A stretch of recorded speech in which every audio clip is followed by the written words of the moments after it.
गोटे समयर कथा गोटे गाँव रे चारिजण पंडित रहुथिले। चारिजण छोट बेलू ही बहुत भल सांग थिले। ग्रंथ पढ़ी सेमाने बहुत ज्ञान अर्जन करथिले। हेले सेमानंक चारिजण मध्यरु गोटे पंडित थिला, तार नाम कान्हा थिला। ताकू किंतु बही पढ़िबाकू जमा भी इच्छा नथिला। से चारिजणक मध्यरु जणे कहिला, भाई माने आमर एही ज्ञान को ठीक भाव उपयोग करने हेब। आमे माने चल सहर को जीवा और सेठारे रही बहुत पैसा रोजगार करिबा। समस्ते कहले हाँ हाँ ठीक कथा, हेले आमे कान्हा को नबा नहीं, कारण से जदि आम सह जीव आमर किछि लाभ ही हबनी।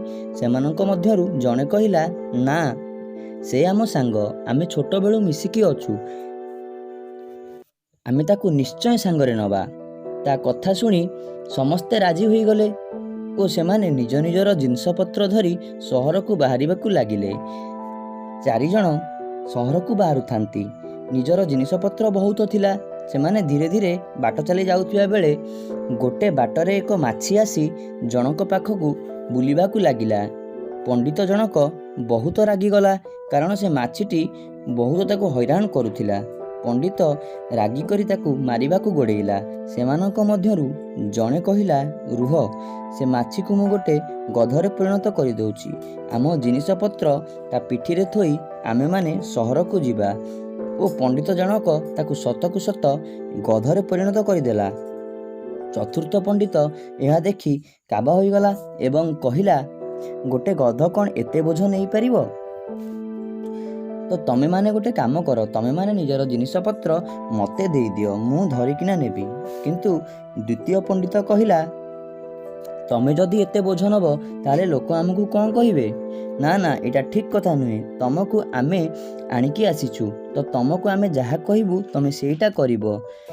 आउ जणे पंडित कहिला, रुह मु ए गध को गोटे बाघरे परिणत करि देउछि। हेले चतुर्थ पंडित कहिला, कोन बाघ? बाघ कौन करिबो? बाघ तो आम मानंकु मारिदब।